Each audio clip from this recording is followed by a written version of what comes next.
നമ്മൾ ലിഫ്റ്റ് ഇറങ്ങി. ഇവിടെ ടീച്ചേഴ്സൊക്കെ ഭക്ഷണം കഴിക്കുന്നുണ്ട് കേട്ടോ. ഭക്ഷണം പോയൊക്കെ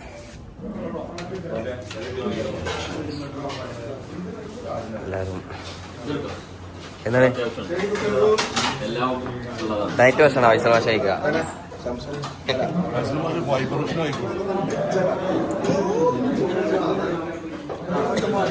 എന്തൊക്കെ ഉണ്ട് നോക്കാം നമുക്ക്. 3 ഐറ്റം ജ്യൂസ് ഉണ്ടല്ലേ. ഇത് അത്തക്ക ലൈം. ഇതെന്താ ഭാഷേ അറിയോ? ടേസ്റ്റ് നോക്കണുള്ളൂ. ഫ്രൂട്ട്സ് ഐറ്റംസ് ഉണ്ട്. ഇതെന്താ പപ്പടാ?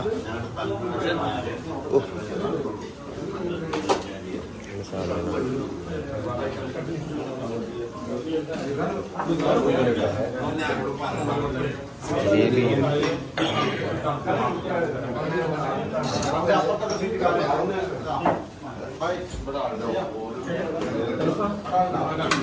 നമ്മളെ ഭക്ഷണം എടുത്തുട്ടോ.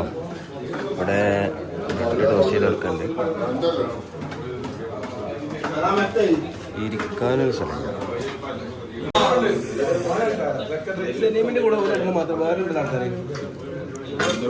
നമ്മള് ഒട്ടുമിക്ക സാധനങ്ങളും ഇട്ട് ട്രൈ ചെയ്യാന്ന് വിചാരിക്കുന്നുണ്ട്.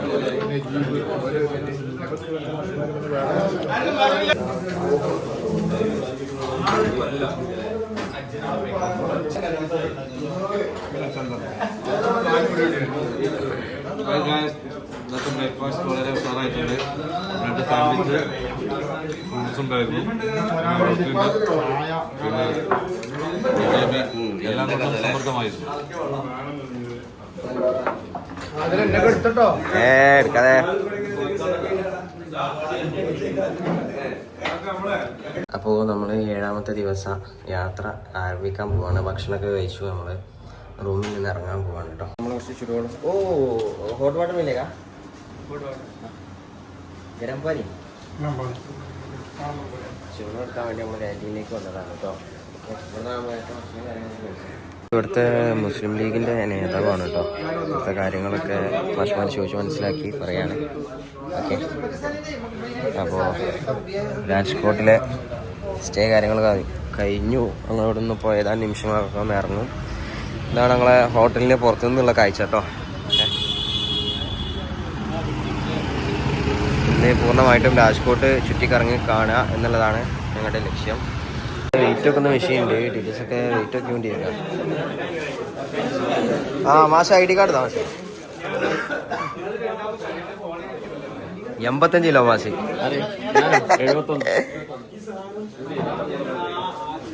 അപ്പൊ നമ്മള് പോവാനുള്ള തയ്യാറെടുപ്പിലുള്ളതാണ്. 2 ID കാർഡും കൂടി ഉണ്ട് കേട്ടോ കയ്യില്. ഇത് മുനീർ മാഷും മുനീറും ഷിഹാബുദ്ദീൻ. നമ്മള് അവരൊരു ഷാണീഷ ആദരിക്കാൻ പോവാണ് കേട്ടോ. അദ്ദേഹം ഇവിടുത്തെ സർക്കാർ എംപ്ലോയി ആയിരുന്നു. പിന്നെ PWDയിലൊക്കെ ആയിരുന്നു അദ്ദേഹം വർക്ക് ചെയ്തിരുന്നതെന്നാണ് പറയുന്നത് കേട്ടോ. ദേശീയ നേതാക്കളായിട്ട് അടുത്ത ബന്ധം പുലർത്തുന്ന ആളുകളാണ്. അപ്പോൾ നമ്മുടെ ബസ് കുറച്ച് അകലെയായിട്ടാണുള്ളത്. ഇവിടെ വളരെ കൺജസ്റ്റഡ് ആയിട്ടുള്ളൊരു ഏരിയയാണ്. നമ്മളെ അത്ര വലിയ വാഹനം നിർത്താനൊന്നും സ്പേസ് ഇല്ല. അപ്പോൾ നമ്മൾ ബസ്സിൻ്റെ അടുത്തേക്ക് നമ്മൾ നടന്നു പോകാം കേട്ടോ. രാജ്കോട്ട് പട്ടണമാണ് നിങ്ങൾ കണ്ടുകൊണ്ടിരിക്കുന്നത്. ഇതാണ് നമ്മൾ നടന്നു വന്ന സ്ഥലം. ഇത് ഇവിടുത്തെ ഒരു ഗ്രൗണ്ടാണ്. ഇവിടെയാണ് നമ്മളെ ബസ് ഉള്ളത് കേട്ടോ. ഇവിടെ ഒരുപാട് ഹെവി വാഹനങ്ങളൊക്കെ പാർക്ക് ചെയ്തതായിട്ട് കാണുന്നുണ്ട്. 7ാമത്തെ ദിവസം യാത്ര ആരംഭിക്കാൻ പോവാണ്. ഇവിടെ ഈ ഗ്രൗണ്ടിൽ ആളുകൾ കളിക്കുന്നുണ്ട്, ക്രിക്കറ്റ് കളിക്കുന്നുണ്ട് കേട്ടോ. വളരെ വിശാലമായ വലിയ ഗ്രൗണ്ടാണ്. അപ്പോൾ രാജ്കോട്ടിൽ നിന്ന് നമ്മൾ സന്ദർശിക്കാൻ പോകുന്ന സ്ഥലം നമ്മുടെ വാഹനം പാർക്ക് ചെയ്ത ഗ്രൗണ്ടിനോട് വളരെ അടുത്താണ്. വളരെ അടുത്ത് മീൻസ് ഒരു 10-700 മീറ്റർ നടക്കാനുണ്ട്. അവിടെ ടൗൺ ഏരിയ ആയതുകൊണ്ട് തന്നെ പിന്നെ വണ്ടി പാർക്ക് ചെയ്യാൻ കഴിയില്ല. അപ്പം നമ്മളെല്ലാവരും കൂടി ഒന്ന് രാവിലെ തന്നെ അത് നടന്നു പോയി കാണാമെന്ന് വിചാരിച്ചു കേട്ടോ. ഓക്കെ, രാജ്കോട്ട് ടൗണാണ് കേട്ടോ നിങ്ങൾ കണ്ടുകൊണ്ടിരിക്കുന്നത്. നമ്മളെ ഇതിൻ്റെ അറ്റം ചാരി നമ്മളിങ്ങനെ പോകും. ഇവിടെ ചായയൊക്കെ കാച്ചുണ്ട് കേട്ടോ.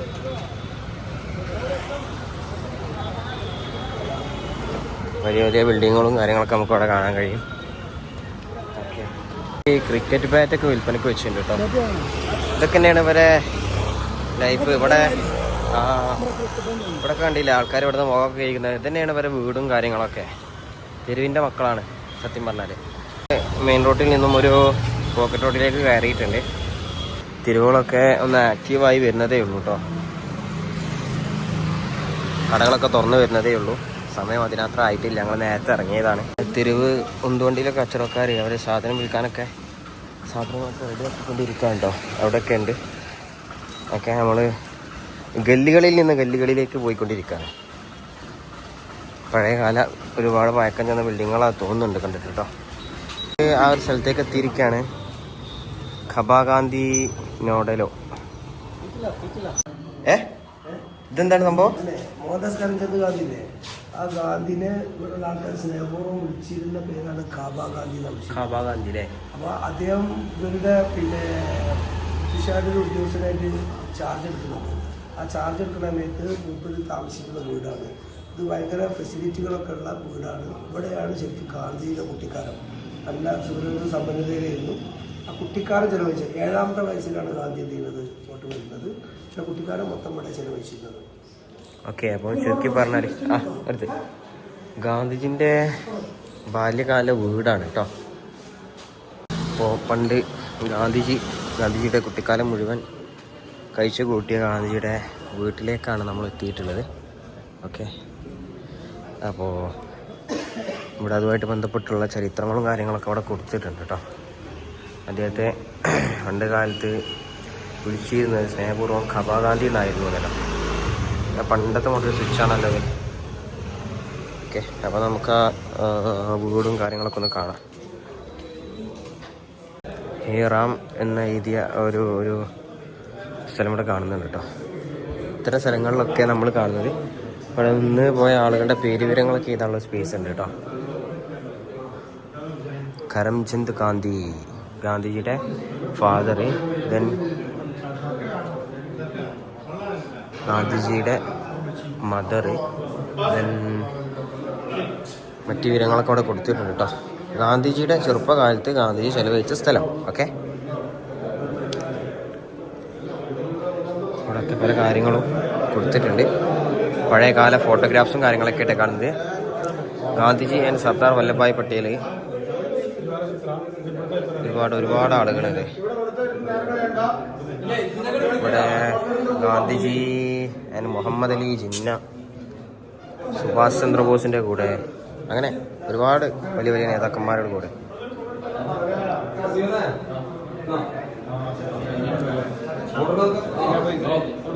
ചർക്ക കണ്ടിട്ടോ അവിടെ.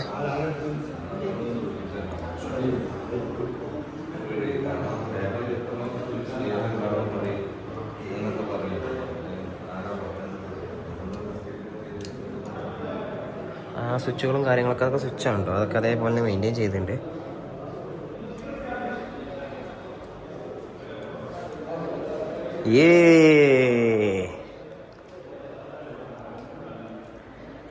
ഗാന്ധിജി ഓടി നടന്ന വരാന്തകളായിരിക്കും ഇതൊക്കെ.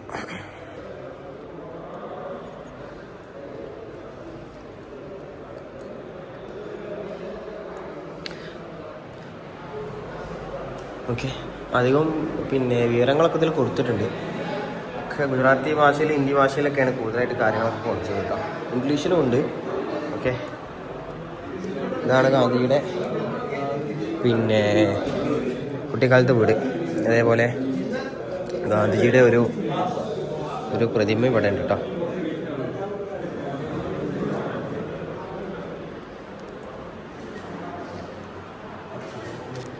ഒരു ചരിത്ര നിമിഷമാണ്. അപ്പോൾ നമ്മളെ പേരും കാര്യങ്ങളൊക്കെ ഇവിടെ എഴുതാം. ഓക്കെ,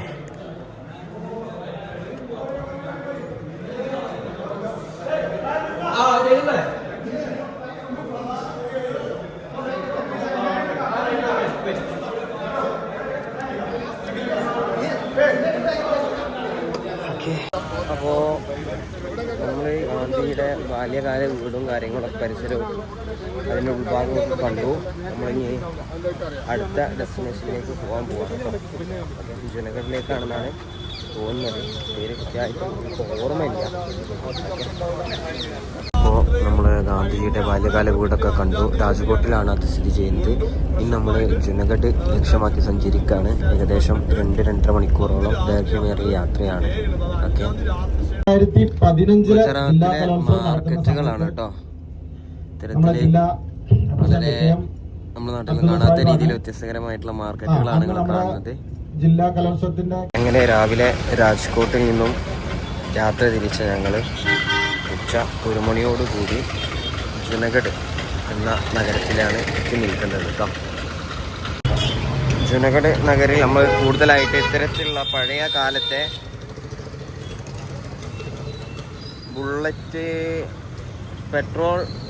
ഡീസൽ ബുള്ളറ്റുകളാണ് നമ്മൾ കൂടുതലായിട്ട് കാണുന്നത് കേട്ടോ. പഴയ കാലത്ത് അവർ ഉപയോഗിക്കുന്ന ഇതാണ് ജുനഗഡ് നഗരം. വളരെ പഴക്കം ചെന്ന പണ്ട് കാലത്തെ ഏറ്റവും പ്രതാപം നിലനിന്നിരുന്ന ഒരു നഗരം കൂടിയാണ് ഗുജറാത്തിലെ ജുനഗഡ് നഗരം. ഓക്കെ, അപ്പോൾ ടീച്ചേഴ്സ് എല്ലാവരും ഇവിടെ ഉണ്ട്. അപ്പോൾ ഇവരിവിടെ എന്തോ നോക്കിക്കൊണ്ടിരിക്കുകയാണ്. ഇവിടെ ഇളനീര് ഫ്രൂട്ട്സാണ് തോന്നുന്നുണ്ട്. ടീച്ചേഴ്സ് ഉച്ച സമയമായിട്ടുണ്ട്, അപ്പോൾ വാങ്ങാണ് കേട്ടോ.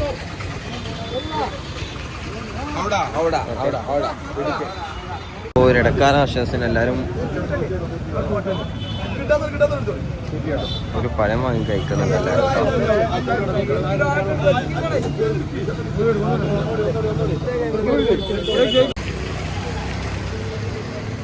മറച്ചു കിട്ടിയതൊക്കെ ആളുകൾ താമസിക്കുന്ന സ്ഥലങ്ങളാണ്.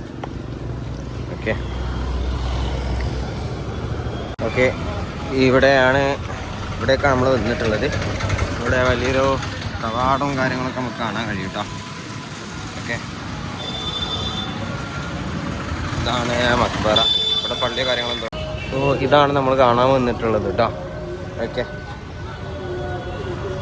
അപ്പോൾ ടിക്കറ്റും കാര്യങ്ങളൊക്കെ ഉണ്ട്. ഇതിന് നേരെ ഓപ്പോസിറ്റായിട്ട് കാണുന്നത് ഇവിടുത്തെ കോടതിയാണ് കേട്ടോ. പഴയ ബിൽഡിങ്ങാണ്. 1949 കടയിട്ടില്ല. 1952 നിർമ്മിച്ച പള്ളിയായിരിക്കും. വളരെ വിശാലമായിട്ടുള്ള ഒരു പള്ളിയാണ് കേട്ടോ.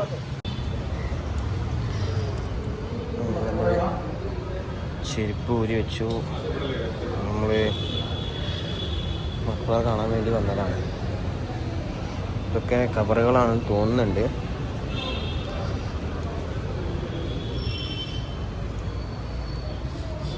ഇതിന് ചുറ്റും തരത്തിലുള്ള മക്ബറകളുണ്ട്.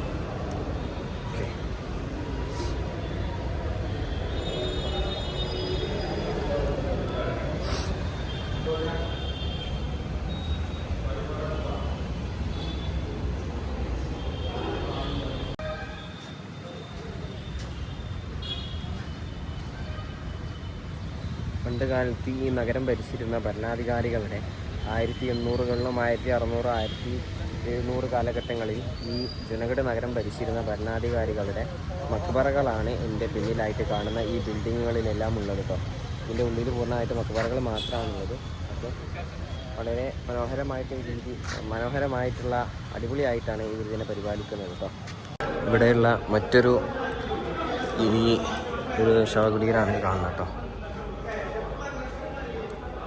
ഇതിൻ്റെ ഉള്ളിൽ 3 എണ്ണമാണുള്ളത്.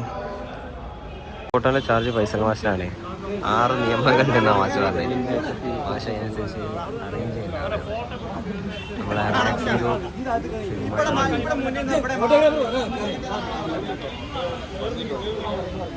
ജുനഗഡിലും നമുക്ക് ഇവിടുത്തെ ഒരു ലോക്കൽ അധ്യാപകനാണ്. അദ്ദേഹം വന്നിട്ടുണ്ട് കേട്ടോ. നമുക്ക് കാര്യങ്ങൾ പറഞ്ഞുതരാൻ. നമുക്ക് ഇതിന്റെ ചരിത്രവും ഈ പട്ടണത്തെ കുറിച്ചുള്ള കാര്യമൊക്കെ പറഞ്ഞു തരാണ് കേട്ടോ. CRC कोऑर्डिनेटर यहाँ पर पिछले 8 सालों से ऐसे मैं काम कर रहा हूँ। और जूनागढ़ मेरा वतन बोलो, कुछ भी बोलो, मेरे लिए जूनागढ़ वो मैं खुद हूँ। जब भी हिस्टोरी के बारे में बात आती है तो वो है जो पूरे भारत में नहीं है। हमारा गिरनार जो पर्वत आपने रास्ते में से देखा होगा, ഇയാള് കാര്യമായിട്ട് കാര്യം പറയും. पिलर के बगैर उसकी छत वो पुरानी छत वो टिक नहीं सकती, तो अंग्रेज इंजीनियरों ने बिल्कुल वो किया कि भाई ये नहीं हो सकता. അപ്പോൾ അദ്ദേഹം പറഞ്ഞ കാര്യങ്ങൾ നമുക്ക് മാഷ് വിശദീകരിച്ച് നൽകാം കേട്ടോ. തരത്തിലുള്ള ഒരു സ്റ്റേറ്റാണ് ഇവിടുത്തെ. പിന്നെ വസ്തുവാണെങ്കിലും അല്ലെങ്കിൽ മറ്റുള്ള പിന്നെ ബിൽഡിങ്സ് ആണെങ്കിലും ഒക്കെ. അതേപോലെ തന്നെ ഗർഭാനങ്ങൾക്ക് ഹിമാലയ പർവ്വതത്തിനേക്കാളും പഴക്കമുണ്ടെന്നാണ് അദ്ദേഹം പറയുന്നത്. അത് മാത്രമല്ല, അത് ജ്വാലാമുഖിയാണ് എന്ന് പറഞ്ഞാൽ ഒരു കാലത്ത് അഗ്നിപർവ്വതമായിരുന്നു, പിന്നീട് അത് പിന്നെ അഗ്നിപർവ്വതം അല്ലാതായി മാറിയെന്നാണ് പറയുന്നത്.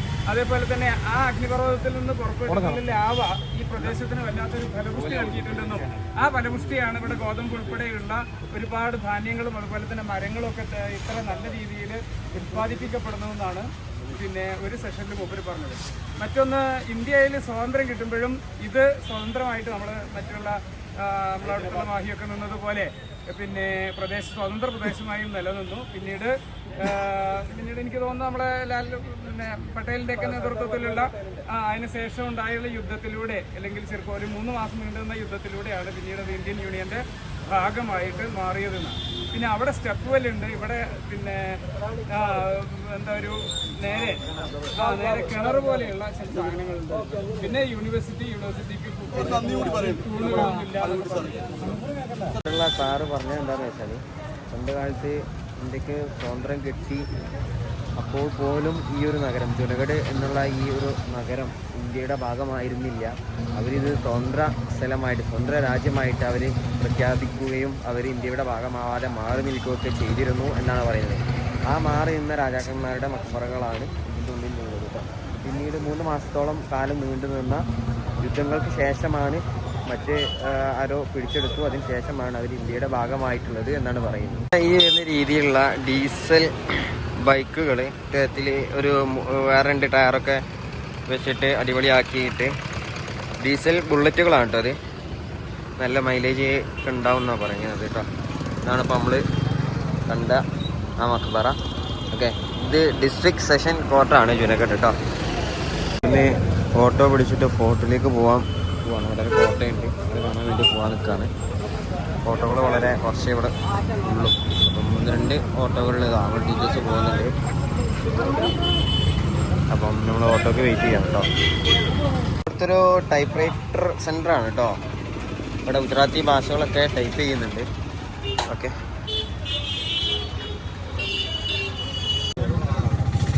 क्या नाम आपका? ताहिर. तो ये मस्जिद देखना चाहिए, जुमा मस्जिद. ठीक है, ये बढ़िया मस्जिद है, जुमा मस्जिद. नवाब के वक्त की मस्जिद है. ठीक है,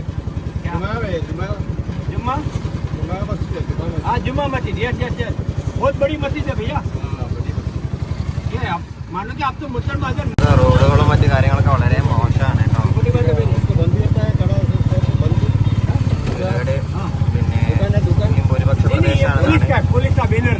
ഓട്ടോ ഡ്രൈവർ പറയുന്നത്.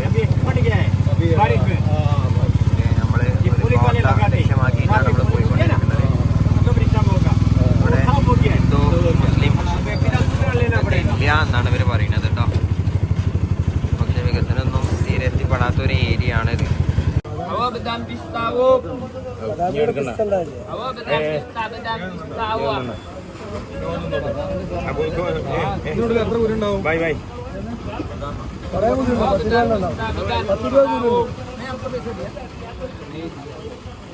എത്രയാണ് ഇപ്പൊ ഒരു കുരുവിന്? ഒരു കുരുവല്ല, 10-15 കുരുവാണ്.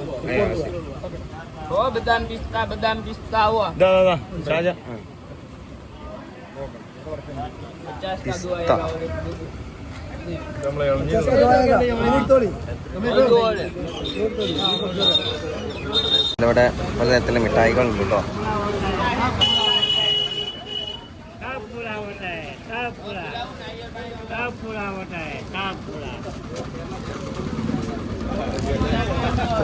കല്ല് പോലെ ഇതുപോലെ ഇവിടെ ഒരു ചായക്കട ഉണ്ട്.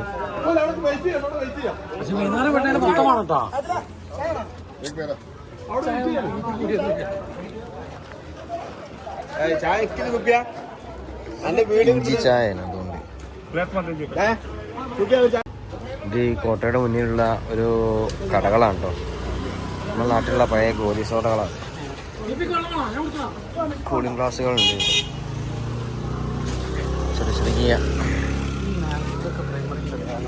ബാഗും കാര്യങ്ങളൊക്കെ ഉണ്ട്.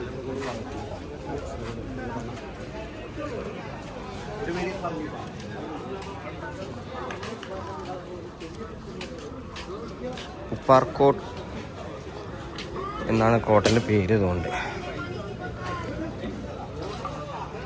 കൊടകള്, ബാഗ്, വെള്ളം, ഇതൊക്കെയാണ് കാര്യമായിട്ട്.